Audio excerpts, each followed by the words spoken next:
Water has always been active in nature, constantly in movement, constantly evolving. Today, BeWater has finally mastered how to activate its full power, thanks to its revolutionary patented active system technology. It mimics the aeration process you find out in the wild, while keeping the good minerals. A process inspired by nature that filters out 99.9% of the bacteria, unleashing the full potential of your local tap water. Now, with a simple touch of a finger, BeWater brings to life premium still and sparkling water in a more sustainable way, for more taste and less waste. Enjoy a new sensorial experience all over the world, delivering a purer taste and silkier texture. Drink different. Be proud. BeWater.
Ce qui nous anime, nous les chefs, c'est de progresser sans cesse pour viser le meilleur.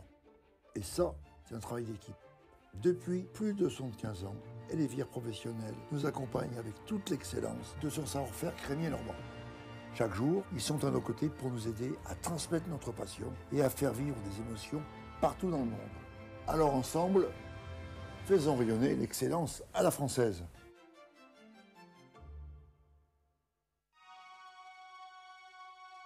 Le pain est au cœur de la vie, partout dans le monde. Il fait partie de notre patrimoine culturel et chaque pays a sa propre culture boulangère qui se transmet de génération en génération. Faire vivre et partager toutes les cultures boulangères du monde. La mission de Brie d'Or, c'est tout cela. Brie d'Or, share the bakery cultures of the world.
Ensemble, depuis près d'un siècle, avec les producteurs de cacao, les artisans et tous les passionnés de chocolat, nous faisons bouger les lignes. Pour une filière juste et durable, pour une gastronomie créative et responsable. Au-delà des discours, nous croyons aux actes. 100% des cacao Valrhona sont tracés depuis les producteurs. Certifiés Bicorp, nous nous engageons à nous améliorer au quotidien. Nous accompagnons les artisans du goût à créer avec la plus belle des matières et à être acteurs de la gastronomie engagée de demain.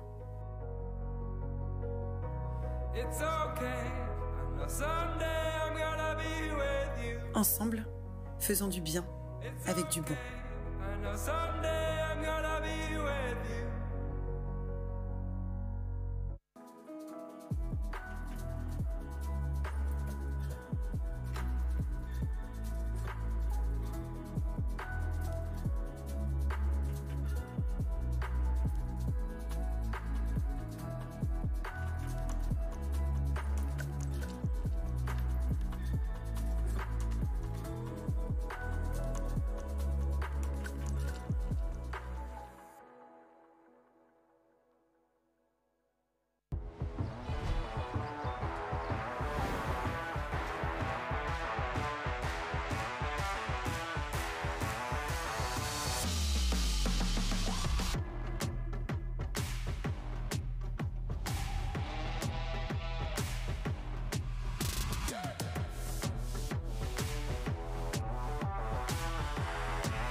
Bonjour à tous les amis, bonjour au Grand Palais éphémère dans les odeurs de cuisine. Est-ce qu'il y a des gens qui m'entendent ici? Je veux vous entendre également. Eh oui, eh oui. Tous les amoureux de la belle, de la grande, de la haute cuisine et de la gastronomie se sont donné rendez-vous aujourd'hui pour cette compétition, le Bocuse d'Or France, qui verra la sélection d'un candidat français pour aller représenter la France en finale. Mais on est loin d'en être là ce matin puisqu'on est au démarrage des épreuves devant les cuisines qui sont derrière moi. 6 candidats vont s'affronter aujourd'hui. Alors, vous le savez certainement si vous êtes avec nous, il y a 2 grandes compétitions aujourd'hui qui se tiennent à Paris. Une de moindre importance, évidemment, c'est l'ouverture de la Coupe du Monde de rugby ce soir. Mais la vraie grande compétition, c'est ce Bocuse France, le plus grand concours de cuisine au monde. Et aujourd'hui, c'est la sélection française. Et ça tombe bien parce que, avant d'aller vous présenter les candidats en lice, qui sont déjà à l'œuvre depuis, pour le premier, depuis plus d'1 heure, eh bien, j'ai la chance d'avoir à mes côtés la dernière lauréate de ce Bocuse France, puisqu'elle a représenté la France au dernier Bocuse d'Or. C'est Naïs Pirolet. Bonjour Naïs. Bonjour. Ça doit faire quelque chose hein, quand même. On doit se sentir un peu ému d'être à nouveau présent sur cet espace. Ah, c'est sûr que c'est beaucoup d'émotions, beaucoup de fierté de tous vous voir ici et de voir nos 6 candidats et nos 6 équipes, toutes plus exceptionnelles les unes que les autres. Donc maintenant, il faut aussi les entraîner à se préparer pour le monde, donc il faut faire du bruit. On a 6 candidats exceptionnels, il n'y a pas d'équipe de supporters, tout le monde aime la France et on y va. Et voilà, Naïs qui est évidemment dernière lauréate de l'épreuve, présidente du jury. Ça, c'est une tâche aussi, hein, d'emmener tous ces grands chefs à la dégustation la plus objective possible. Je ne suis pas sûre que je vais les emmener, je pense que je vais beaucoup apprendre aussi de leur dégustation. C'est une grande chance de pouvoir goûter à tout ce que vont faire nos candidats et de pouvoir échanger avec tous ces grands chefs français et norvégiens, danois qui viennent pour nous et pour nous aider à être les meilleurs représentants possibles en janvier 2025. Merci Naïs. Vous allez passer votre micro au président de la Team France, Romuald Fassenet. Bonjour Romuald. Bonjour Vincent, bonjour à tous. Alors vous verrez sur nos vestes aujourd'hui, parce qu'il faut parler de Serge Vira, l'ex-président qui nous a quittés cette année, jeune. La promotion s'appelle Promotion Serge Vira. Je pense que c'est une idée de son pool d'amis qui se retrouve aujourd'hui dans la Team France. Ouais, ça crée énormément d'émotions, mais en même temps ça nous a regroupés ensemble. La Team France est très fière aujourd'hui de faire cette compétition et de montrer à Serge ce qu'il a lancé, ce qu'on a repris, et il nous a donné tellement de courage pour préparer cette compétition qu'on est très fiers de lui montrer ça aujourd'hui. Il en faut de l'énergie pour emmener un concours comme celui-là et pour mener jusqu'au bout le candidat français qui sera désigné ce soir. Romuald, vous n'êtes pas un premier venu, un perdreau de l'année dans ce concours, puisque vous avez été plusieurs fois coach. C'est très important le coach, on le verra lors des épreuves, avant d'endosser cette responsabilité du candidat français et de toute sa préparation. Alors effectivement, la richesse de la Team France, c'est cette combinaison de chefs avec les expériences de chacun et même nos partenaires, nos amis, le travail qu'on fait autour pour emmener le candidat qui va être sélectionné aujourd'hui. Il faut rappeler aussi qu'on est intervenu un petit peu à l'avance pour leur donner les codes de cette compétition. Ils sont accompagnés et on voit qu'ils sont affûtés pour donner le meilleur d'eux-mêmes et qui nous fassent rêver aujourd'hui. C'est ça qui est important. Ah oui, la cuisine, elle peut faire rêver quand elle est à ce niveau d'exigence et de qualité. Merci Romuald. Écoutez, on a des lauréats ce matin et pas des moindres. Where is Brian? Brian is in front of the kitchen as always. Brian Mark Hansen, the last Bocuse d'Or, the last winner of the Bocuse d'Or. Please, just a few words about the fact that you're here today. You must feel quite relaxed compared to the last time I saw you in Lyon. Yeah, now I'm quite relaxed. But I'm here to taste some world-class cooking from the French chef down here. So I'm looking forward. I'm hungry. Oui, il a faim pour l'instant, Brian. Brian, donc, dernier Bocuse d'Or.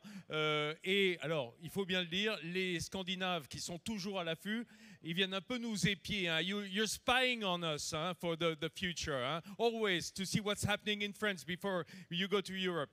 We have to take everything with us if we want to achieve a podium place again. Ouais, We say inspiring, not spy. Inspire, not spying. Well, that's a good formula. Thank you. Merci Naïs.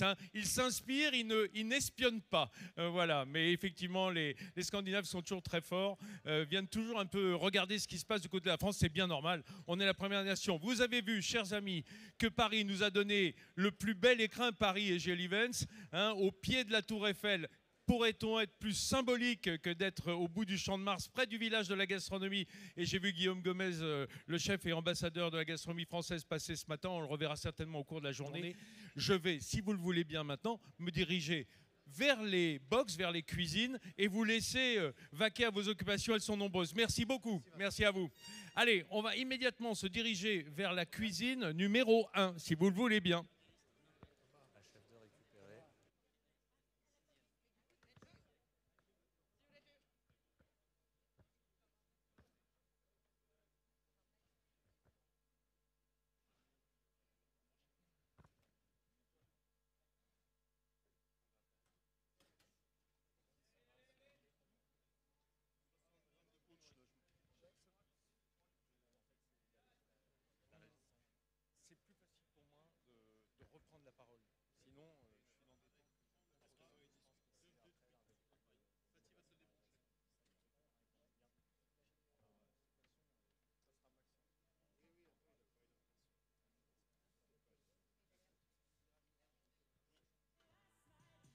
Allez, je suis devant la cuisine numéro 1.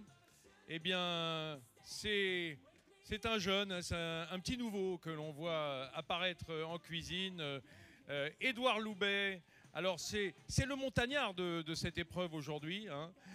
Il a de la hauteur de vue, il a de la hauteur dans sa cuisine, il a de la hauteur dans ses montagnes, puisque son restaurant, le Grizzly à la Clusaz, c'est un peu son surnom, le Grizzly, ce côté un petit peu ours des montagnes. Nous, c'est ce qu'on aime bien, mais extrêmement délicat dans sa cuisine. Alors, Édouard Loubet, on le connaît, il a été coach. On se dit que c'est sans doute ça qui lui a donné envie, puisqu'on était avec Naïs Pirolet tout à l'heure. Édouard l'a coaché pour le Bocuse d'Or. Et puis ça a dû le gratter, le chatouiller après une très belle carrière, de nombreuses étoiles dans ses établissements. Et il a eu envie de se frotter à nouveau avec les concours et avec le plus beau concours de cuisine du monde. Il est aujourd'hui dans le box numéro 1 avec une une cuisine qui sera, vous le verrez, certainement, comme chacun ici, je dirais inspiré de sa région, hein, peuplé des produits, de ces beaux produits régionaux. Et on va le retrouver en ouverture tout à l'heure des dégustations, quand les jurés seront en place et que l'on commencera la session de dégustation. Je vais me tourner vers son coach, Maxence Barufaldi. Alors, on est régional, hein, on est Rhône-Alpes et plutôt ouais, hein, très Rhône-Alpes, hein, entre le campus de Croisy et je dirais la Clusaz. Eh ben, on est très Haute-Savoie là ce matin. Alors Maxence, il est à l'œuvre, je ne vais pas l'embêter trop longtemps. Maxence, tout va bien, on est au début, mais le timing est respecté, j'imagine, hein. Ce qui est très important, c'est dès le début, c'est de bien commencer, bien prendre de l'avance pour avoir une belle phase de dressage. Donc là, dès le début, ils sont bien lancés. Voilà, le principal, c'est de bien suivre des gestes bien propres et bien précis. Combien de blancs derrière nous? Alors, ce qu'on appelle le blanc, c'est le Bocuse. Blanc, c'est comme un bac blanc, c'est-à-dire on répète, on refait l'épreuve dans les temps impartis. Oui, au total, on s'est entraîné très dur, hein. C'est eux qui sont dans les box. Au total, il y a eu 17 entraînements blancs comme aujourd'hui. 17 entraînements, mais c'est complètement dingue, hein. Voilà, et c'est pas fini, hein. On le souhaite, hein. Non, mais c'est ça qui est fou, c'est que s'engager dans un concours comme le Bocuse, ça devient la chose principale de votre vie, hein, pendant tout le temps où on est dedans, hein. Notre métier, c'est déjà une passion, tous les jours de se lever pour travailler. Et donc là, en plus, avec le concours qui est aussi prestigieux que ce qu'il est de plus en plus. Voilà, donc tous les jours, c'est un honneur aussi de se lever pour s'entraîner pour ce magnifique concours. Voilà. Édouard Loubet, qui est bien, hein, qui est calme, qui est serein, on sent l'athlète, hein. Voilà. Et comme Édouard dit, c'est une fierté d'essayer de représenter la France. La France et la Haute-Savoie aussi, hein, un petit peu quand même, hein, ouais, aujourd'hui. Hein, oui, il y a du Haut-Savoyard là. Hein. Eh oui, c'est descendu. Les Hauts-Savoyards, ils ont démontagné, comme on dit, pour venir à Paris. Voilà. Ils sont descendus de leurs alpages. Allez, si vous le voulez bien, on va se diriger vers la cuisine numéro 2. On reste en Rhône-Alpes, figurez-vous, avec François Vermeer-Merlen.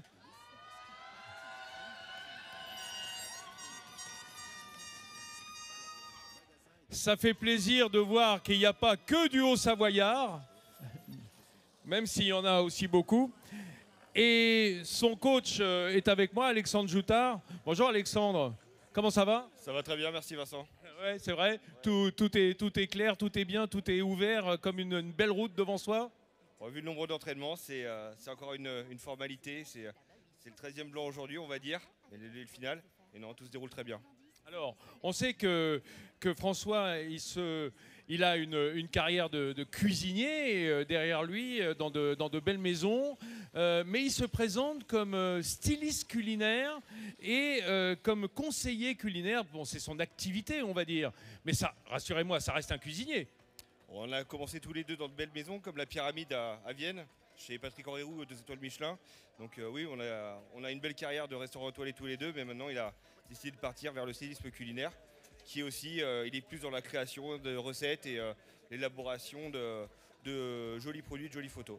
Alors c'est très important parce que on sait qu'un concours de cuisine artistique comme l'est le Bocuse, et même cette épreuve du Bocuse France, hein, cette sélection, l'apparence, le look, le style, ça fait des points. Le goût avant tout, parce qu'il faut quand même régaler le jury, mais c'est vrai qu'il y a une grosse part de côté création, que ce soit sur le plateau ou sur les pièces qui vont être travaillées. Donc oui, la part de création a une grosse part au niveau du Bocuse d'Or. D'ailleurs, c'est pas tout le challenge, ça, d'arriver à ce que ça soit beau et bon, parce que c'est pas toujours facile, hein. Ça peut être délicieux et que ça n'ait pas de gueule. C'est pour ça qu'on a recommencé de nombreuses fois les recettes, afin que ce soit beau et bon. Donc ouais, on va se débrouiller pour que ce soit très beau et très bon. On va se débrouiller. Il va se débrouiller. Bon. Et évidemment, le coach nous renseignera tout au long de la journée, comme vos collègues. Vous tenez la montre, vous tenez l'équipe, vous donnez de l'énergie et de l'envie. Tout à fait. Bon, merci. Merci Alexandre. Et on applaudit François Vermeer-Merlen qui est... en ce moment, il joue de la corne. Il joue de la corne dans le tamis. Voilà. Merci beaucoup. Voilà, on y va doucement. Tenez, moi quand je vois un chapeau, ça me donne envie. Viens donc, Marc. Alors, bonjour. Voilà, on était en Haute-Savoie tout à l'heure, hein, du côté de Manigot, justement, la Clusaz. Ah, tu connais bien. Ah bah il paraît que j'ai déjà visité. Ah, je pense que s'il y en a un qui connaît le terroir en France, c'est bien toi. Bah, oui, enfin, en tout cas, celui-là plus particulièrement. C'est vrai que j'y ai un peu traîné. Marc, je disais, aujourd'hui c'est important.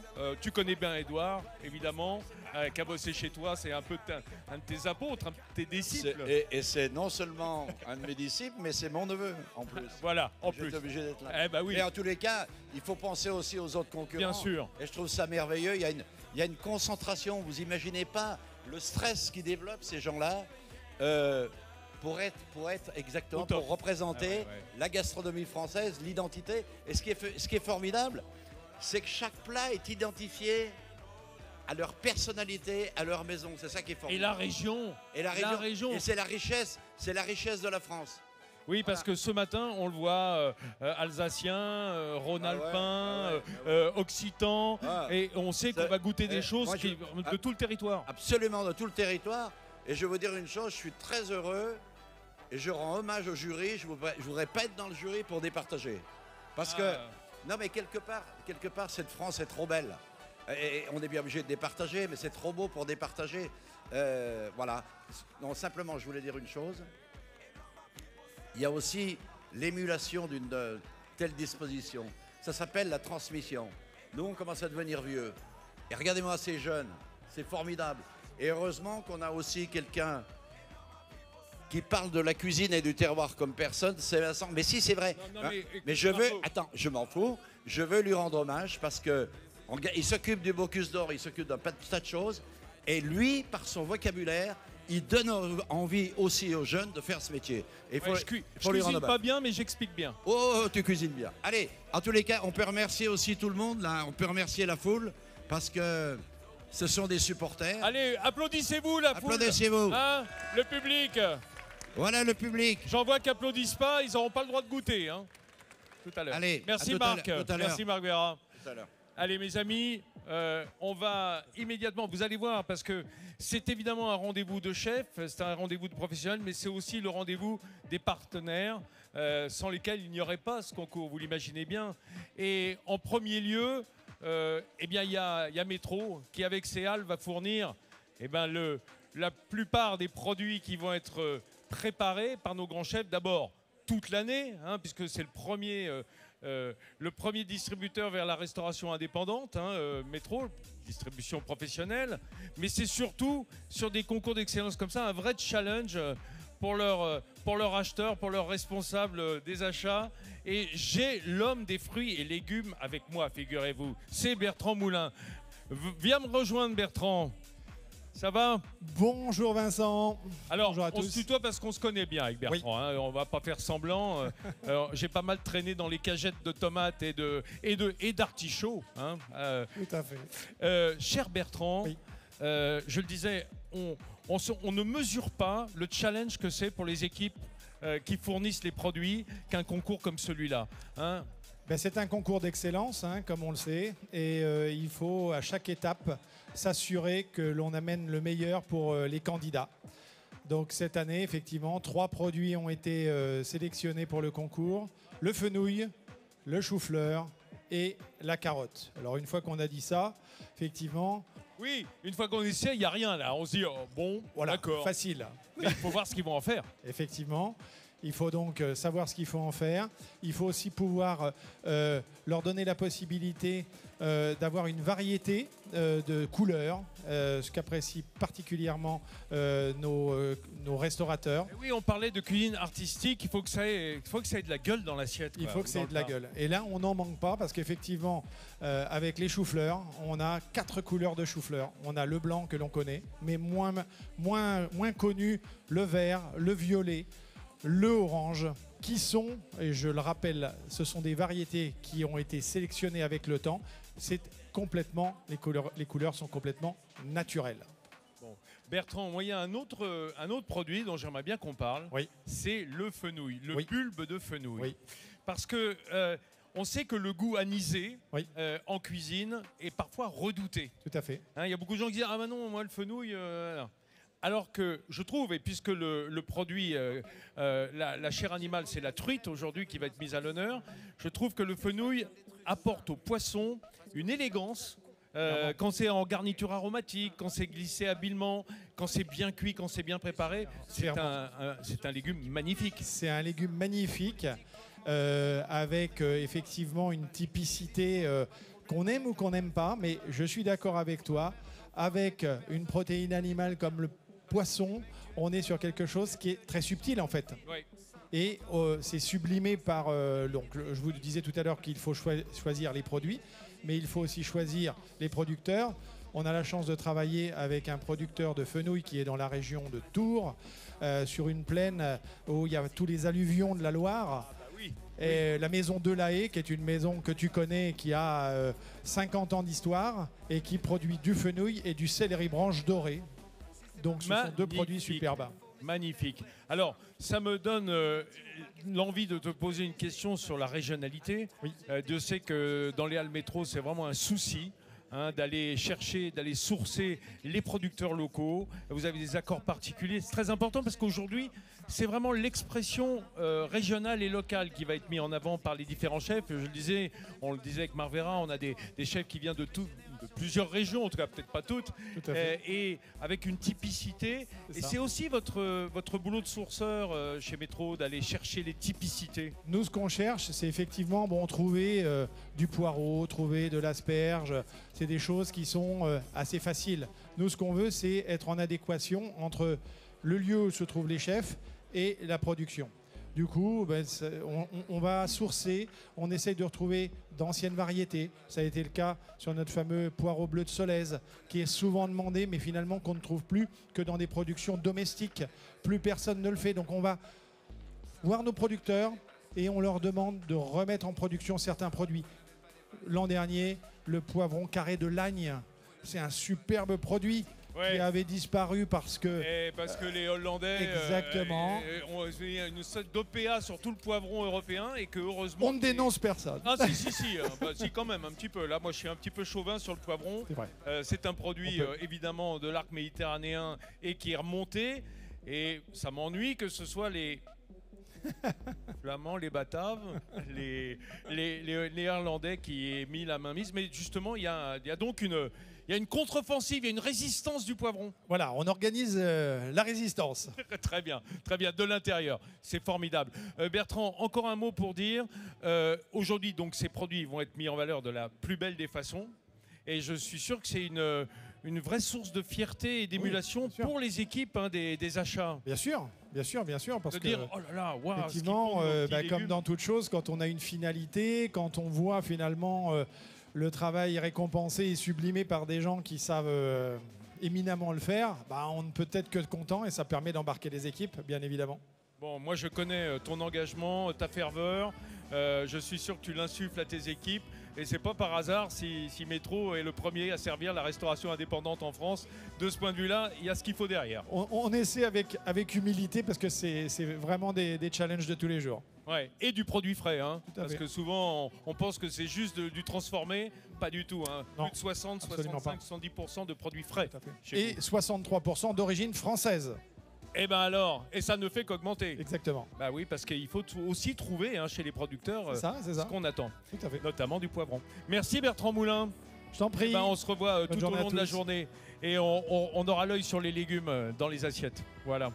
Mes amis, on va continuer ensemble, si vous le voulez bien, ce petit tour d'horizon, qui est un vaste tour d'horizon de nos cuisines régionales à travers les candidats du Bocuse France.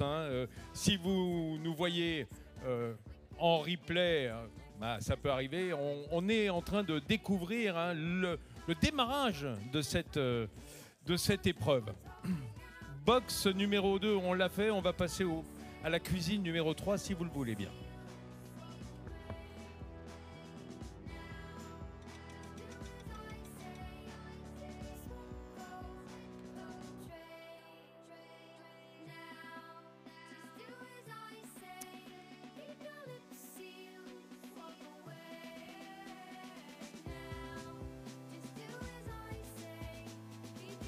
Mesdames et messieurs, je suis maintenant devant la cuisine numéro 3. C'est dans l'ordre hein, pour le passage tout à l'heure, pour l'envoi, comme on dit, des plats qui seront dégustés par notre jury. Alors, il est vrai que, on va dire, les arcanes administratives de notre pays ont fait une grande région Auvergne-Rhône-Alpes. Mais on a vu beaucoup de Rhône-Alpes, là, cuisine 1 et 2. Alors on va descendre en Auvergne.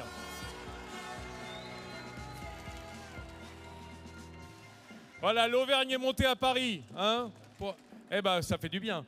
Avec le candidat numéro 3, c'est Damien Corneloup. Alors on va entendre à nouveau les fans.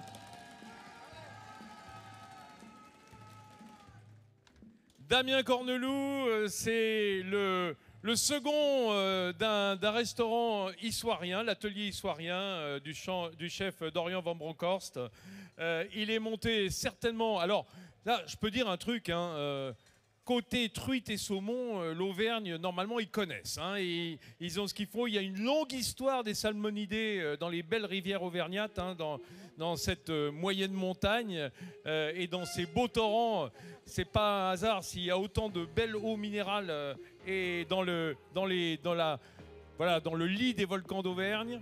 Et donc, à Issoire, ça n'est pas quelque chose de totalement inconnu, la belle truite. D'ailleurs, on va en parler tout de suite à un homme venu un peu plus du sud, qui est le coach nîmois Jérôme Dutil. Comment ça va, Jérôme? Bonjour Vincent, très bien. Ouais, ça va? Oui. Ouais, ça va. Alors, on n'oublie pas quand même que le Massif central et l'Auvergne est un petit peu rattaché aux Cévennes et donc tu n'es pas si loin que ça, hein, géographiquement. Et en plus, je suis cévenol, moi. Alors, voilà. On a amené du soleil dans la cuisine. Ah, on a amené du soleil. C'est pas ce qui manque hein, aujourd'hui, et même à Paris, hein, donc curieusement. Alors, je disais, et ça tombe bien, c'est le second d'un chef étoilé. Il faut replacer, pour ceux qui ne connaissent pas comment ça se passe dans une brigade, qu'est-ce que c'est un second de cuisine?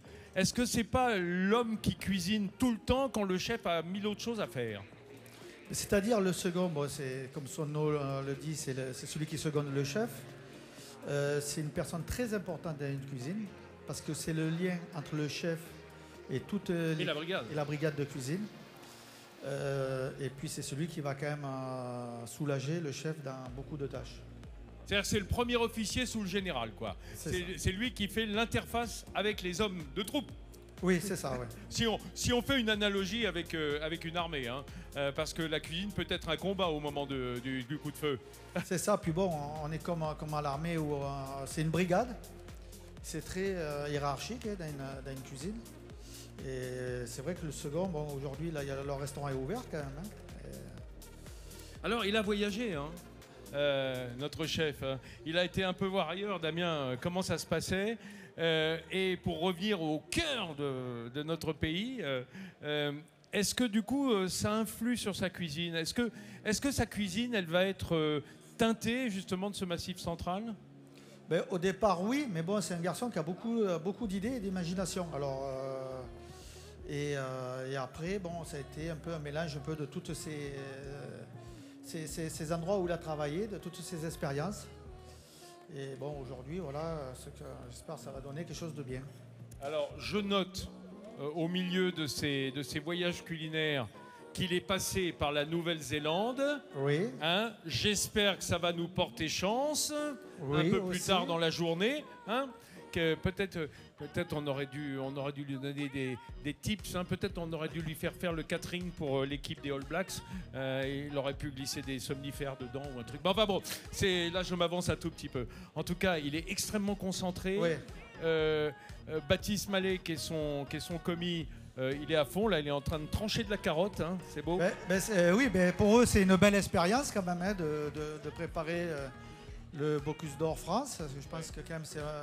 Pour ces commis aussi, ça va être des choses qui vont se rappeler longtemps, hein, parce que bon, ils ont aussi la chance de participer à un si beau concours, autant que le candidat.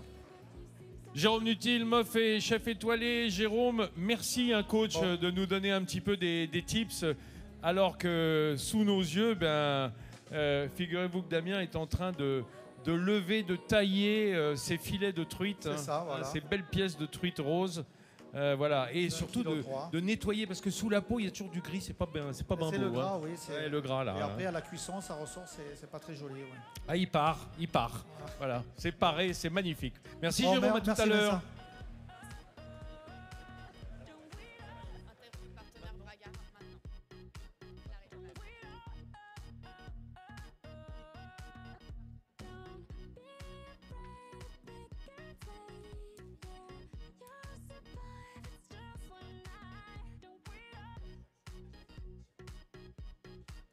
Venez me rejoindre, Anne-Emmanuel. Ah oui, parce que vous êtes chic, hein, pourtant. C'est du Braga, ça? Anne-Emmanuel de Bouzy m'a rejoint. Tenez, prenez le micro. Pardon. Merci. Alors, vous êtes directrice des ventes chez Bragard. Absolument. Bragard, qui est un partenaire qui vient à nouveau de se relancer dans ce partenariat avec le Bocuse d'Or. C'est vrai qu'il y a une fidélité en cuisine. Hier, j'en parlais avec des chefs, figurez-vous. On sait que Bragard sont de magnifiques vestes, hein, qui sont spinaliennes. Tout à fait. Donc Lorraine. Voilà. Parce qu'Épinal, pour Dans ceux les qui ne le Vosges. sauraient pas, c'est les Vosges. Et alors, on sait qu'il y a une longue histoire textile entre Épinal et Bragard notamment. Aujourd'hui, je pense que le premier souci des chefs, et ce sont ceux qui sont là aujourd'hui, c'est un confort de travail. C'est-à-dire comme avoir une deuxième peau, non? Absolument. Effectivement, la veste de cuisine est une veste très importante pour les professionnels de la gastronomie. Vous avez tout à l'heure insisté sur le fait que Bragard accompagne les professionnels, est au cœur de la gastronomie. Et pour nous, ce partenariat avec les Bocuse d'Or, et notamment dans le cadre de cette sélection France, est très, très, très, très importante. On veut absolument pouvoir faire en sorte que les chefs puissent travailler de manière confortable avec des vêtements de qualité qui puissent donner le meilleur d'eux-mêmes en ayant justement revêti la veste Bragard. À ce sujet, on a justement proposé, et nombreux chefs sont habillés par une veste, la veste Solion. C'est une veste que nous avons lancée récemment en collaboration avec le chef Joseph Viola, qui reprend les codes de Bragard, avec le bouton boule, avec une veste beaucoup plus cintrée, très structurée. C'est une très très belle veste, et d'ailleurs on a eu beaucoup d'échos très très favorables et positifs de la part de nos chefs. Anne-Emmanuel de Bouzy, il faut dire aussi qu'il y a une façon de faire.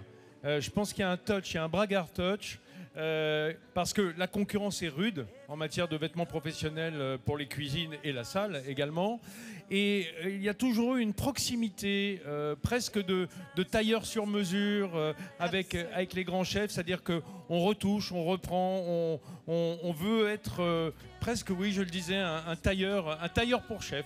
Absolument, c'est effectivement la vocation de Bragard. On a, je vais vous faire un petit scoop, cette année, 90 ans. 90 ans d'expérience. Ça ne se voit pas. Hein. Non. Non, du tout, du tout. 90 ans d'expérience, 90 ans de savoir-faire pour pouvoir justement être avec les chefs, pour pouvoir faire en sorte que les vestes leur conviennent parfaitement. Et on a cette petite savoir-faire, cette expérience qui nous fait qu'on travaille très étroitement avec les chefs. On est en proximité parce qu'on a tout un réseau de commerciaux qui sont sur le terrain, qui travaillent véritablement en collaboration avec nos clients, qui sont à l'écoute des besoins de nos clients. Et c'est dans ce cadre-là aussi que nous lançons des nouvelles collections et des nouveaux produits. Et toujours avec une vocation à être à l'écoute, hein, parce que les retours sont très importants chez vous. Hein. Je pense que les chefs les font volontiers, et notamment sur des concours comme le Bocuse d'Or. Et il doit y avoir un petit carnet plein de demandes, de citations de chefs pour adapter les vêtements à leur travail. Non seulement ça, mais je vais vous donner aussi une autre information qui nous a vraiment touché et sur lequel nous on a travaillé avec nos équipes, notamment les équipes de broderie à Épinal. C'est que les vestes que vous voyez aujourd'hui, elles sont toutes brodées avec la promotion Serge Vieira. Parce que pour nous, ça a été extrêmement important, même si on a eu cette information très tardivement, de pouvoir réagir et de pouvoir broder sur toutes les vestes, que ce soit les vestes des candidats, la promotion Serge Vira, parce que effectivement, c'est important pour les chefs, donc c'est important pour nous. Et là, on voit la réactivité. Hein, ça a dû partir à la boutique Voltaire pour faire en rapidité à Paris la dernière broderie. Exactement, à broderie, au dernier moment. Et la réactivité fait partie des services de Bragard, tout à fait. Merci beaucoup Anne-Emmanuelle Bouzy. Merci. Et on se souhaite une longue vie entre le Bocuse, une histoire d'amour. Hein. Absolument, Voilà. et bonne chance à tous les candidats. Merci beaucoup. Merci. Voilà pour les principaux partenaires que vous allez voir ici venir parler de leur engagement, de leur envie, de leur bonheur d'être présents sur le Bocuse d'Or. Aujourd'hui, Bocuse d'Or Sélection Française, qui est à la fois un rendez-vous d'amateurs, mais surtout de professionnels.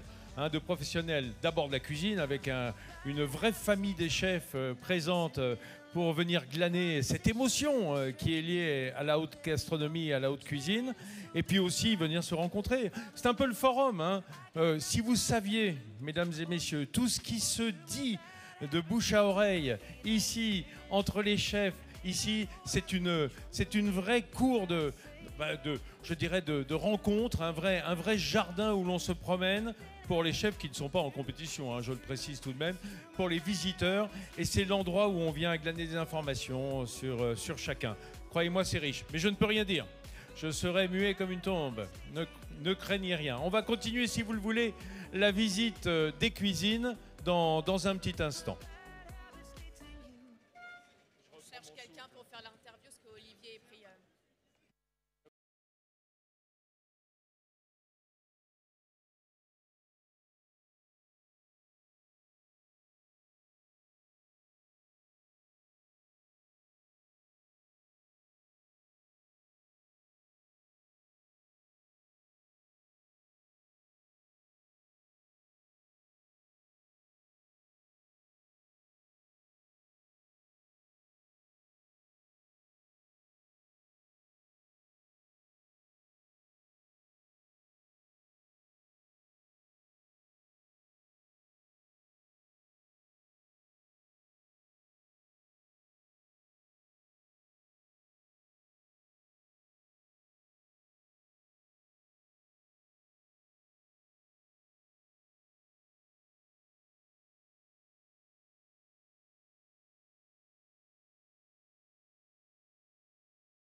En quelque sorte. Alors, il y a vraiment de belles choses à voir, de super candidats. Une organisation différente à chaque poste, hein, c'est vraiment un univers différent à chaque fois. Rien ne se ressemble d'une cuisine à l'autre. Ils sont bien sûr tous précis, organisés, c'est très calme. Mais chacun travaille de manière différente. On voit que les petits jeunes aussi de l'école Ferrandi qui ont intégré l'équipe ont bien leur place aussi. Bravo. Oui, parce qu'en fait, avec le commis et le commis fourni par l'école Ferrandi, il faut composer une brigade volante, en quelque sorte. Tout à fait. Et je trouve qu'ils ont bien pris le goût de ce jeu-là. Et je les félicite. Voilà. Et puis ils vont s'en sortir grandis, puisque c'est quand même beaucoup de chance de pouvoir vivre ces énergies, ces émotions, ces moments de partage. Donc c'est une belle aventure. Voilà. Fanny Ray, est-ce que le jury cuisine attribue des notes? Tout à fait. Alors on a un carnet de notes à établir. On doit faire attention effectivement à la perte, aujourd'hui qui est au centre de notre métier de toute façon. Le recyclage, pas de déchets. Faire attention à la propreté, à l'organisation et bien sûr l'énergie en cuisine. Voilà, il est important qu'il y ait un bon feeling et que tout soit transmis jusqu'au petit commis Ferrandi qui vient d'intégrer la brigade aussi. C'est-à-dire qu'on juge également du comportement des chefs, de la façon de s'exprimer, de communiquer avec les autres personnes du box. Tout à fait. Bah, l'esprit d'équipe, elle passe par ça, par la canalisation de son stress, donner les informations au bon moment. Il faut que ce soit précis, puisque c'est un petit jeune qui arrive, il a besoin d'avoir toutes les informations au mieux du calme, bien sûr. Ça veut dire que, en fait, on peut être un grand cuisinier sans être un grand chef. Et sans bien diriger ses troupes, aujourd'hui, on veut que ce soit un chef cuisinier, donc quelqu'un de complet. Mais l'humain est au cœur de notre métier.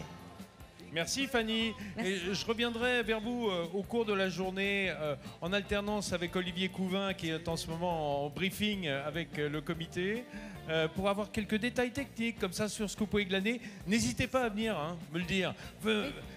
Vincent, viens voir dans le coin, regarde ce qu'il fait là, c'est intéressant parce que moi je suis très très friand de ce genre de choses. Ah ben, et justement, approchez-vous, il y a plein de belles choses à voir. Oui, c'est ce qu'on va faire pour vous aussi qui nous regardez. Hein. On va vous montrer, on va vous donner à voir ce qu'il faut voir grâce au chef Fanny et ses confrères et consoeurs qui sont présentes aujourd'hui avec nous. Merci beaucoup. Allez mes amis, on continue notre petit tour de piste.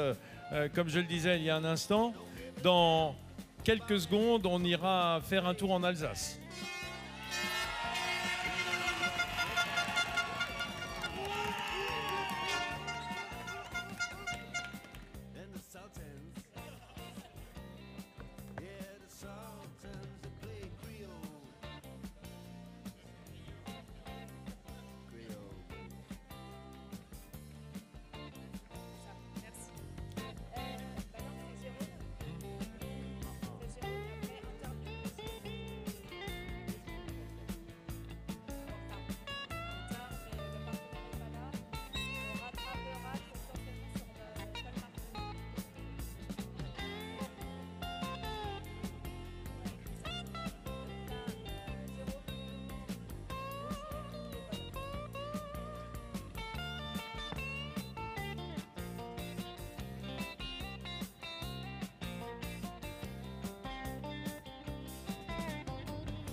Bien mes amis, j'ai fait quelques mètres et je suis devant la cuisine numéro 4.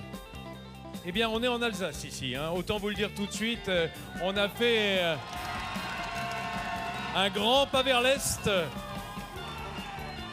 On est du côté de Kaisersberg, hein, la montagne de l'empereur, avec son château, mais avec ses chefs aussi. Et ça tombe bien.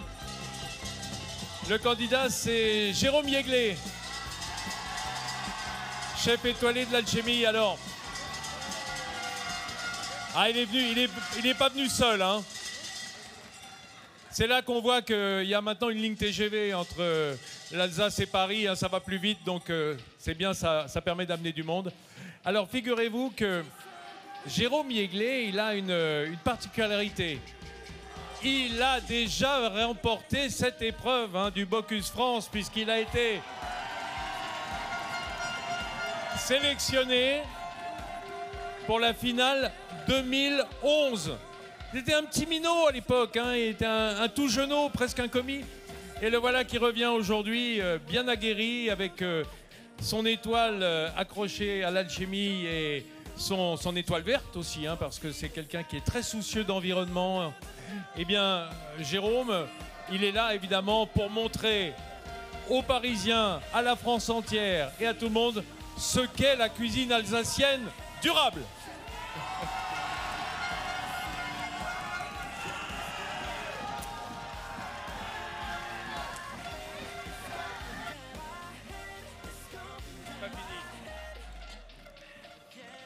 Alors ici,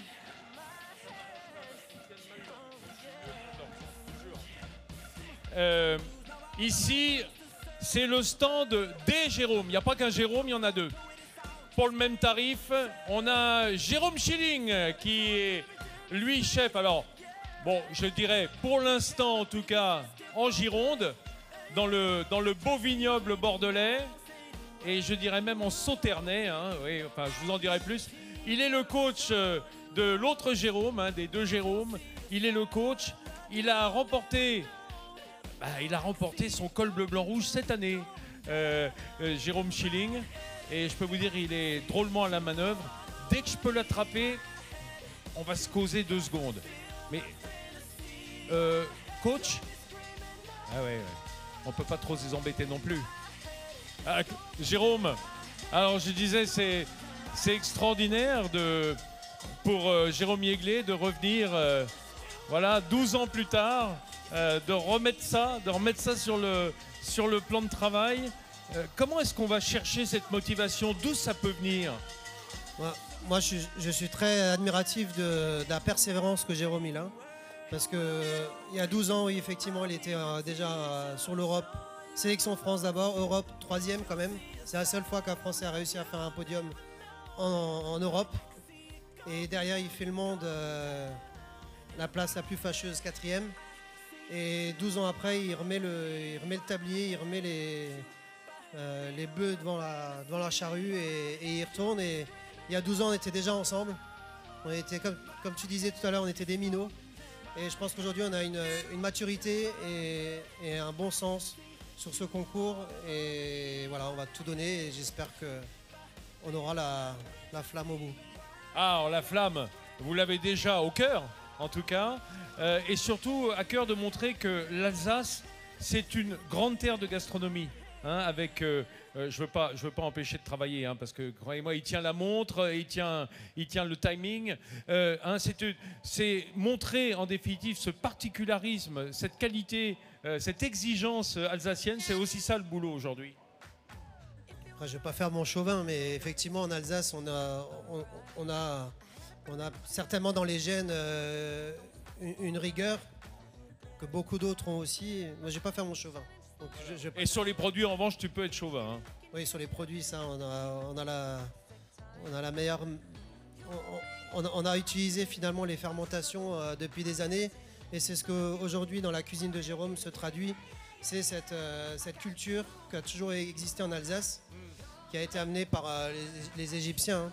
Et justement, par rapport à ça, on a prévu des petites jarres à fermentation qu'on va offrir à chaque candidat, parce que ça nous tenait à cœur d'exprimer les valeurs que Jérôme y porte tous les jours dans sa cuisine. Et on a fait un jus de carotte fermenté, donc on a revalorisé toutes les carottes du concours, qu'on a fermenté, qu'on a réduit et qui va pouvoir être utilisé comme assaisonnement parcimonie dans un jus de viande, dans ce qu'on a envie, de ce qui fait plaisir, la cuisine. Je suis bien heureux, mon cher Jérôme, qu'on mette en avant cette lactofermentation qui est très à la mode aujourd'hui, qui, si on écoutait les commentateurs gastronomiques, aurait été inventé par les Danois, certains Danois, des grands restaurants de Copenhague. Il faut dire que depuis des siècles, les Alsaciens mangent de la choucroute, de la naveline, et que tout ça, c'est de la lactofermentation bien avant que les Scandinaves viennent nous chatouiller. Oui, il ne veut pas le dire, mais bon, c'est pas grave, on est franco-français aujourd'hui, on n'est pas à l'international. En tout cas, on souhaite beaucoup de courage et de succès à ce stand 100% alsacien.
De beaux chefs en cuisine, de beaux chefs dans le public et de beaux chefs chez les partenaires. Il faut des chefs partout ici, c'est à ça qu'on est nourris, nous. Exactement. Alors Pascal Bernoux, c'est le chef exécutif chez Rougier. Alors la Maison Rougier, vous le savez bien, partenaire historique du Bocuse d'Or, né évidemment d'abord de l'amitié entre Paul Bocuse et Alain Rougier. Tout à fait. Mais surtout sur la qualité des produits qui sont mis en œuvre. Bien sûr. Et tout d'abord, bonjour à toutes et à tous. Rougier est très honoré d'être à nouveau présent sur le concours. Et adossé à un tel concours, Rougier affirme et confirme d'être le leader d'un produit iconique français qui est le foie gras. Donc je vous invite juste à faire une diagonale entre l'Alsace, qui est également connue pour son foie gras. Sacré pays d'oie. Exactement. Et direction le sud-ouest. Voilà. Direction le Périgord, effectivement, qui est le berceau de la marque Rougier. Alors, Pascal, aujourd'hui, j'ai envie de dire que l'oie et le canard, puisqu'il y a les deux quand même chez Rougier, on ne peut pas vivre que d'oie, surtout à notre époque. Disons, ce sont les fers de lance de chez Rougier. Ces produits sont vraiment à la fête, parce que ce soir, le 15 de la gastronomie qui va officier pour l'ouverture de la Coupe du Monde de rugby, sont évidemment des produits emblématiques, iconiques de ce large sud-ouest entre Occitanie et Aquitaine. Et donc, vous êtes au cœur de la fête, vous êtes sur tous les fronts aujourd'hui. Oui, et on réfléchit à faire une recette avec du kiwi. Ah oui, oui c'est ça. On préférait le manger le kiwi voilà. Aujourd'hui plutôt que de se le prendre dans la figure. Exactement. Pour faire une petite allégorie rugbystique. Mais toujours est-il que ça reste des produits qui sont très marqués sud-ouest. Et comme le sud-ouest a une aura de bonne, de cuisine vraie, de cuisine authentique, c'est un peu votre ADN. Tout à fait, et ça fait partie du plaisir, qu'il soit gourmand, bien sûr, à travailler. Et on voit bien qu'aujourd'hui, une maison comme Rougier, elle est là pour inspirer l'audace des chefs. Elle est là pour sublimer leur talent, en fait. On amène un produit iconique, vous l'avez dit, mondialement connu, qui participe à tous les moments de fête et conviviaux. Et donc, nous, on est là juste pour aider les chefs à faire valoir au mieux leur talent. Et il faut rappeler aussi quelque chose d'important. À une époque où le gras est un problème, je dirais, pour le grand public, qui se méfie un petit peu de l'excès de gras dans la cuisine, dans l'alimentation. Il faut rappeler que le gras de canard et d'oie, c'est un des meilleurs gras animaux qui soit, avec des acides monoinsaturés qui n'influent pas tellement sur le cholestérol. D'ailleurs, dans le French Paradox, dans le régime français du Sud-Ouest, il y a l'utilisation de la graisse de canard qui est bien meilleure que beaucoup d'autres graisses. Si vous le couplez avec un verre de Bordeaux, c'est ce que exactement vous appelez. Tiens. Ah, voilà, on a les anthocyanes, on a le French Paradox, polyphénols, on a tout ce qu'il faut. Donc c'est pour ça que moi je continue à travailler chez Rougier, vu mon grand âge. Voilà, c'est ça. On va manger du canard et on vivra plus vieux. Hein. Tout à fait. Mais je vois que vous utilisez Ah bah moi, bien ça y la- est, moi je suis bien parti. Oh, moi, Voilà. le gras, c'est la vie. Hein. Le Pour gras, moi, c'est la hein. vie. Ouais, évidemment. Et c'est du plaisir pour les candidats également. En tout cas, merci à la Maison Rougier d'être Merci, toujours Vincent. présente au milieu de ces grands chefs qui savent si bien mettre en valeur les produits des Et partenaires. je tiens à préciser que Rougier est le partenaire fondateur de l'Académie des lauréats du Bocuse d'Or. Ah bah oui, évidemment. Qui est Quand important. on est gagnant, hein, c'est dans l'ADN aussi. Hein. Exactement. Merci Vincent. Et Merci, Pascal. à tous les candidats du Bocuse d'Or. Merci, chef. Voilà, mes amis, on avait quitté l'Alsace, on avait fait un grand écart, on dirait un pas doigt depuis l'Alsace jusqu'au Périgord, jusqu'à la Dordogne. Ça reste des pays de loi, hein, cette diagonale du bon gras, j'ai envie de dire, voilà, entre le sud-ouest et le nord-est, l'Alsace. Allez, on va passer immédiatement, puisqu'on était entre le nord-est et le sud-ouest, eh ben, on va revenir dans le Massif central, on va revenir au milieu de notre pays, en se dirigeant vers le box numéro 5. Suivez-moi.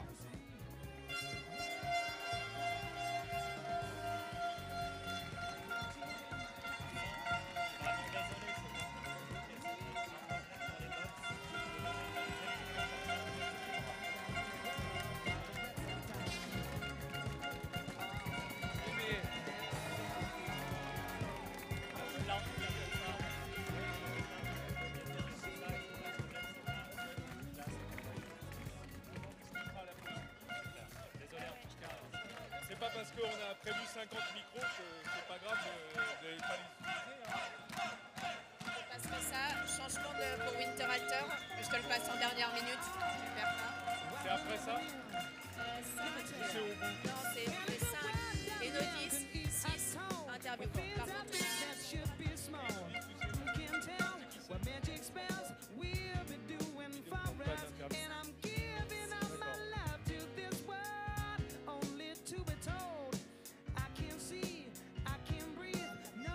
J'ai compris.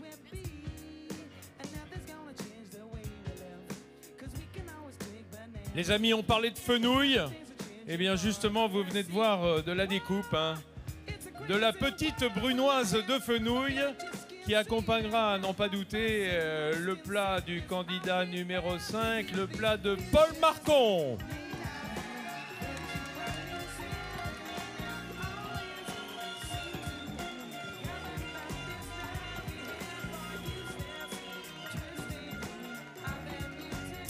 Mesdames et messieurs, je vous le disais, on est revenu dans le Massif central, en Haute-Loire, très exactement, aux confins de la Lozère, le sud de l'Auvergne.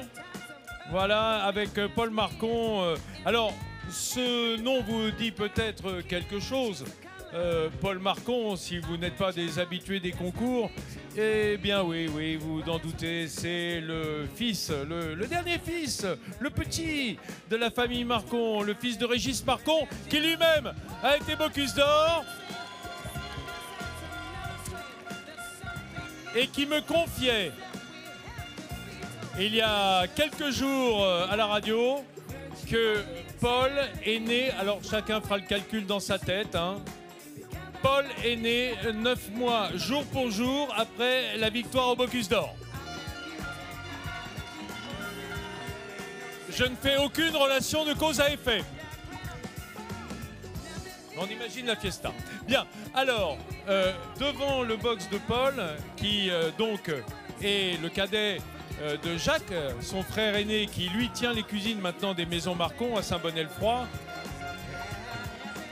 pour la fierté d'un papa qui a su transmettre ses valeurs culinaires, bien, j'ai comme coach quelqu'un de très important, puisqu'il est en dehors de ses qualités d'organisateur du comité du concours des meilleurs ouvriers de France cuisine, et bien surtout formateur, hein, avec un œil extrêmement acéré sur la façon de faire. Ah ben si, je vous demande d'applaudir Christophe Quentin. Bonjour Christophe. Bonjour Vincent. Alors, Christophe Quentin, meilleur ouvrier de France comme je le disais, la place de coach, bah, moi je trouve qu'elle te va comme un gant, hein, parce que t'es assez du genre à avoir l'œil à tout. Hein. Bah écoute, dans ce genre d'épreuve, il faut avoir l'œil à tout. Il faut vraiment être hyper précis dans tout. dans la technique, dans le geste, dans les cuissons, enfin tout compte, au millimètre. Donc forcément, ça fait partie de répétitions successives pour délivrer le travail qu'est en train de faire Paul et Camille aujourd'hui. Ah oui, il faut signaler la commise, Camille Pigot, qui est à l'œuvre également. Ça nous fait du bien dans ce plateau un tout petit peu masculin d'avoir quand même des jeunes femmes qui soient à l'œuvre. Bien sûr, les femmes ont toute leur place dans la cuisine, y compris dans la cuisine de concours. Et on en voit de plus en plus autour de nous, ne serait-ce qu'aujourd'hui sur ce plateau. Et je pense que Camille, son envie, c'est d'ici quelques années d'être à la place de Paul. Voilà, donc elle donne tout aussi. Alors, Christophe, soyons clairs, tout le monde se pose la question. Le fait d'être le fils d'un Bocuse d'Or, d'être cuisinier, d'avoir pris la succession, c'est à la fois un atout et aussi sûrement un petit inconvénient parce qu'on se sent peut-être plus attendu que les autres. Je pense pas. Paul n'est pas du tout dans cette optique. Il est vraiment libre dans son esprit, on va dire, de la succession de Régis et de son frère. Enfin, là-dessus, il n'a pas de pression. Il est serein, il fait sa cuisine et il a vraiment voulu être dans son épreuve comme il l'a fait dans les autres concours. Hein. Il en est à son 11e concours aujourd'hui, donc c'est pas un novice. Il veut vraiment réussir avec sa technique, ses recettes, son expérience. Et que ce soit Paul Marcon qui réussit ce concours et non pas à travers Régis, quoi. Il veut être lui-même. Alors j'ai vu que ses parents étaient dans le public, évidemment, pour le soutenir aujourd'hui. Ils sont stressés. Et une grosse délégation de Haute-Loire.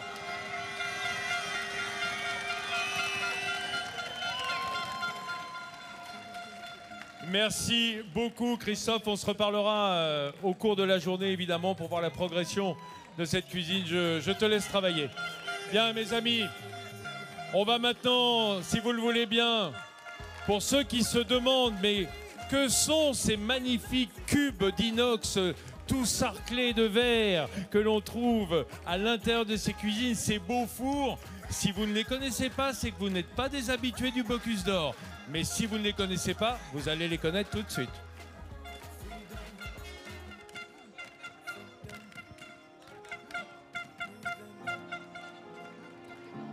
Donc Fleur de Loire, c'est avant tout un lieu de gastronomie. Donc le poumon principal, bien entendu, c'est le restaurant Christophe, le lieu où on se trouve aujourd'hui. C'est 35 couverts. Et ensuite, donc, on a un deuxième pôle qui s'appelle Amour Blanc, qui, lui, peut monter jusqu'à 55 couverts. En dessous, on a une boutique pâtisserie. Avec Enodis, il y a eu une vraie grosse évolution en fait sur les fours notamment, que ce soit les combos thermes ou les combos bec qui nous servent aujourd'hui sur la partie pâtisserie. Je trouve qu'on a vraiment quelque chose qui est hyper réactif et qui est fiable. Les sauteuses Enodis Max nous ont permis également de pouvoir maîtriser donc, nos jus, nos cuissons longues et la partie aussi banquetting, hein, puisqu'on a une cuisine de production ici. Et puis bien entendu l'arrivée aussi des cellules de refroidissement Irinox. On peut programmer le fait de refroidir quelque chose, mais d'avoir une température à cœur qui soit nécessaire de façon à ne pas aller trop froid non plus. J'ai un fourneau principal, on va dire, qui est le fourneau chaud, avec chacun des éléments justement que j'avais besoin et pour lequel je me retrouve dans ma cuisine. Et puis un fourneau froid qui était un peu nouveau pour moi. C'est surtout pour ça justement que je voulais cette cuisine un petit peu plus spacieuse ici à Fleur de Loire, pour que mes équipes se sentent mieux et qu'on ait exactement tous les éléments qui soient nécessaires pour le service. Une fois qu'on pose les choses ensemble avec Philippe, derrière il y a des gens comme Frédéric qui ont su aujourd'hui avec Omnis Restauration créer les espaces, optimiser bien entendu chacun des petits recoins. Le matériel c'est bien, mais le matériel il faut aussi savoir l'installer. Donc cette société Bénard avec Ludovic et puis son papa qui aujourd'hui aussi ont fait un travail de dingue. Merci la famille Hooper parce que vous êtes là et vous êtes proches de nous. Et merci à cette grande famille Enodis parce qu'il y a beaucoup de gens qui vous entourent et qui sont toujours là pour être à nos côtés.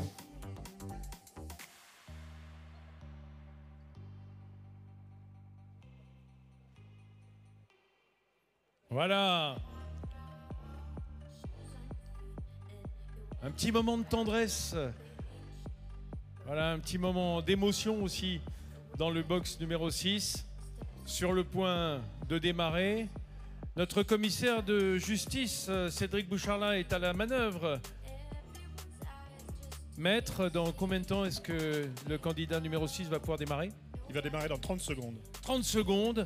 Eh bien, j'attends les 30 secondes avec vous pour vivre ce décompte. Je l'ai vu étreindre son commis, car Paul Florin, eh bien, comme tous les commis aujourd'hui, il a vraiment son mot à dire et sa place qui est déjà prise. Voilà, dernière respiration. Il y a l'aboutissement de mois de travail qui se concentre dans les 2, 1, et c'est parti pour Hippolyte Peters d'Esteract. Et oui, dans la cuisine numéro 6, aidé de son commis. Quand on dit c'est parti, voilà, ça va s'enchaîner. C'est d'ailleurs un ballet extrêmement bien réglé. D'ailleurs, je vais immédiatement me tourner vers Joël Phillips, qui est le coach. Je disais, c'est un ballet. Au moment où ça démarre, tout le monde sait ce qu'il doit faire. Au moment où ça démarre, tout le monde sait ce qu'il doit faire. Ça a été refait, fait, défait, refait encore et encore et encore. Ils savent à la seconde près les 4 prochaines heures ce qu'ils auront à faire. Quand on s'entraîne, quand on fait des Bocuse blancs, on a le même espace, on connaît les dimensions de la cuisine, on essaye de s'y adapter le plan de travail pour vraiment coller le plus possible à l'épreuve. On connaît les dimensions de la cuisine. Par contre, on a fait le parti pris de ne pas se faire un box à l'identique. Je leur ai mis des bâtons dans les roues encore pour les entraînements qui marchent un peu plus. Vous allez travailler en 1 mètre carré tous les deux. Non, on n'exagère pas. Mais voilà, on s'est mis en plus des contraintes pour se dire, si on a passé ces contraintes, le jour J, ça peut que aller mieux. D'accord, c'est-à-dire se rendre la tâche difficile pour être un tout petit peu plus à l'aise le jour de l'épreuve. C'est exactement ça. Donc c'est comme quand on apprend à piloter un avion où on a toutes les catastrophes qui arrivent dans le simulateur pour le jour où on est vraiment dans l'avion, que ça soit plus aisé. Voilà, et aujourd'hui, tout va dérouler une tâche après l'autre dans les règles d'hygiène, de propreté, tout doit être carré et puis ça va se passer très bien pendant les 4 prochaines heures. Alors Hippolyte, il a été notamment au contact et formé par un chef suédois qui a été Bocuse d'argent. C'est important. Est-ce que c'est un peu ça aussi qui lui a insufflé cette envie à un moment donné? C'est ça qui lui a juste donné l'envie des concours, tout simplement, de voir la rigueur qu'il avait.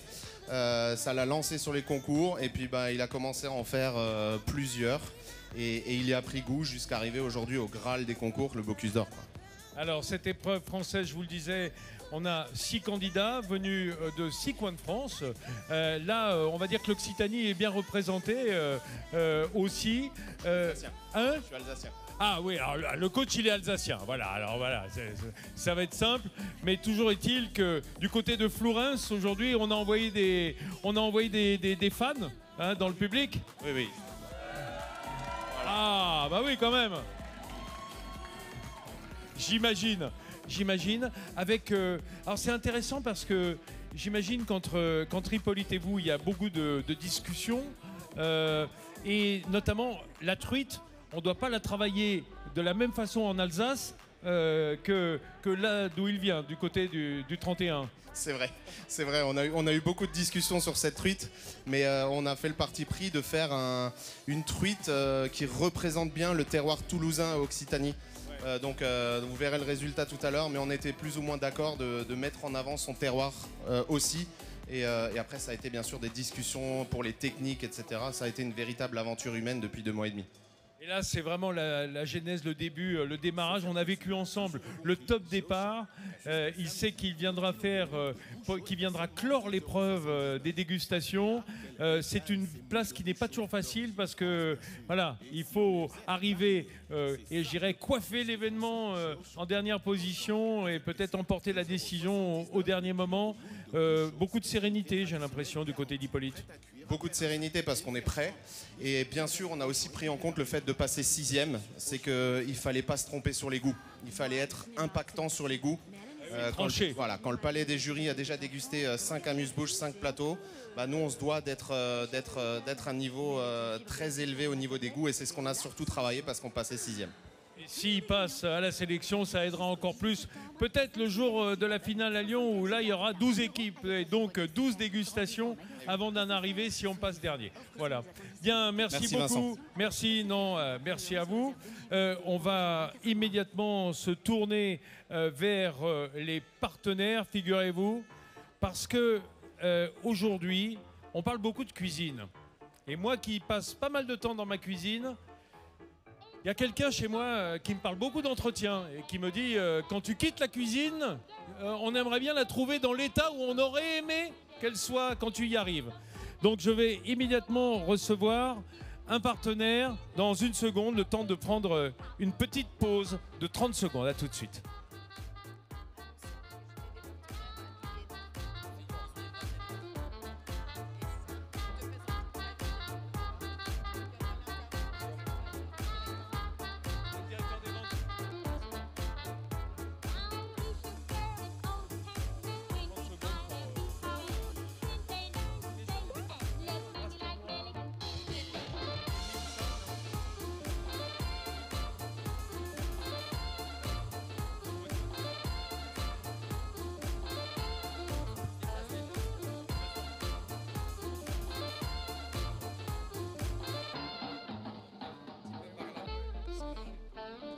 Nadine.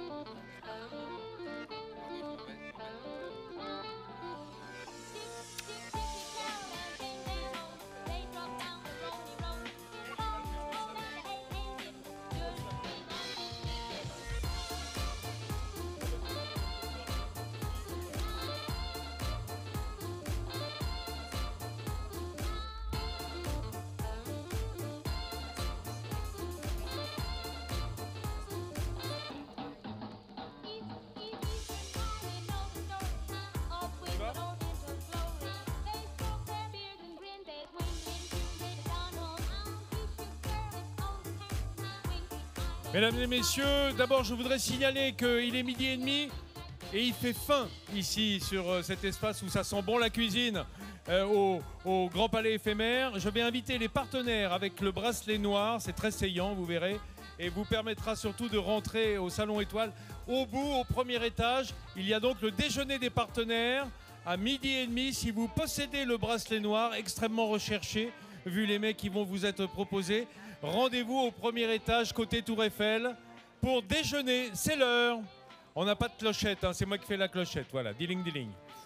Mais pour l'instant, je le disais, c'est important qu'une cuisine soit bien tenue, que la vaisselle soit nickel. Alors évidemment, sur un concours comme celui-là, c'est souvent on a de la vaisselle neuve, hein, mais ça ne dure pas longtemps et surtout dans les brigades où on maltraite. Et je reçois David Laujoie qui est le directeur des ventes France de Winterhalter.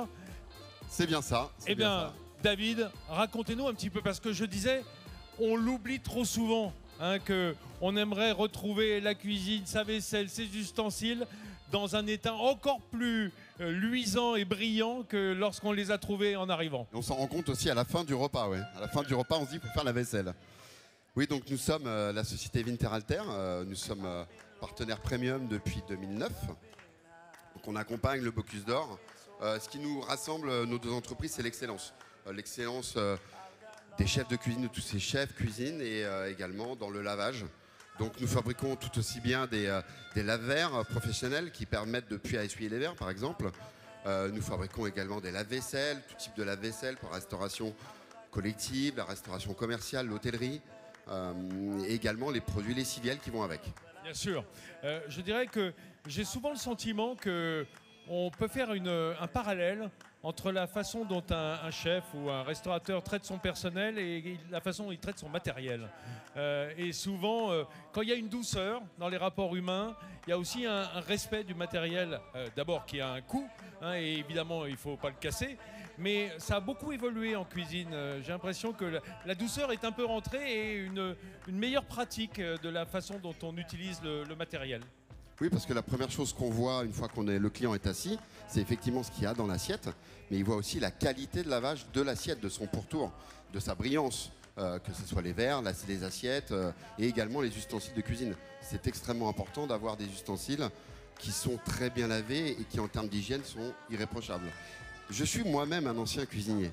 Ah, bah voilà David, fallait commencer Voilà. comme ça. Voilà. Donc, Vous aussi, il me semble. Hein. Bah, moi, je suis un futur cuisinier, quand je serai grand, peut-être. D'accord. Mais toujours est-il qu'aujourd'hui, on a comme partenaire Bonnat qui a des assiettes sans décor, et c'est encore plus traître, évidemment. Hein. Une assiette sans décor, parce que là, il faut qu'elle soit vraiment nickel.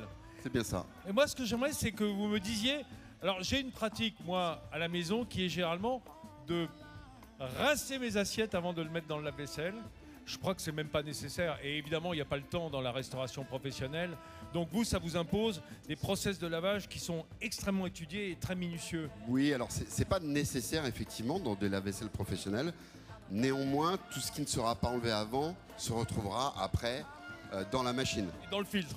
Voilà, voilà. Donc ça veut dire que j'ai nettoie mes filtres moins souvent et c'est tant mieux pour moi. C'est ça. C'est ça. Mais ça gâche de l'eau chaude quand on le fait sous le robinet. Ouais. Les produits lessiviels, ça a beaucoup évolué, évidemment, avec des normes environnementales extrêmement précises, et dans le monde professionnel autant que dans le grand public. Oui, il y a une attention toute particulière sur la partie écologique, sur que les produits lessiviels ne contiennent pas de produits qui ne sont pas forcément très très bons, aussi pour nous. Donc on a une attention là-dessus, puisque c'est un tout, hein, la machine, le produit lessiviel et également le traitement d'eau qui va avec. Bien sûr. Hein, rincer des verres avec de l'eau déminéralisée à 99,99% permet justement aussi de ne pas avoir à les essuyer et d'avoir des verres aussi propres que le premier jour qu'on les a sortis de son carton. Ouais, ne pas se retrouver avec ce sacré calcaire, surtout dans des zones où l'eau est très calcaire, parce que Paris, c'est du calcaire en dessous, par exemple. Hein, donc évidemment, Paris est bien représenté à ce niveau-là. Oui, ça, on peut le dire. C'est un exemple. Il y a la Champagne aussi, c'est très calcaire. Évidemment, les côtes de la Manche, c'est très calcaire, on le voit. Donc ce calcaire, c'est un combat de tous les jours, hein, surtout pour les verres.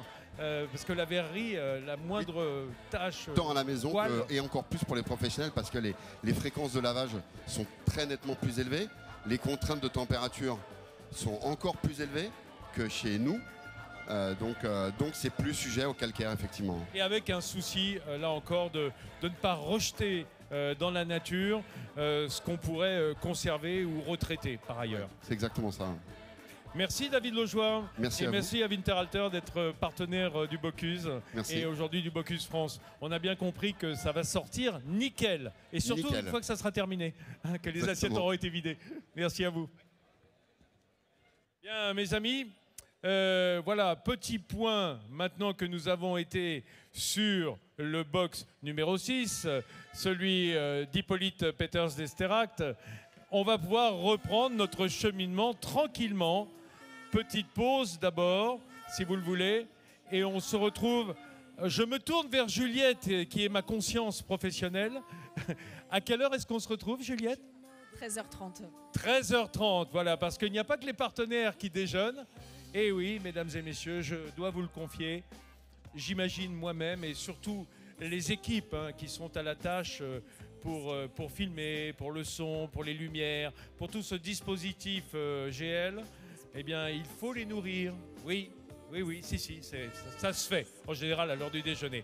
Donc on se retrouve à 13h30. Je vous incite également, vous, à vous nourrir, à prendre des forces, à faire des escales techniques nécessaires pour cette grande partie qui nous attend cet après-midi, des dégustations des jurys, avec évidemment, pour démarrer, l'entrée sur scène des jurys de dégustation. Et là, ce sera déjà la fête. Allez, à tout de suite.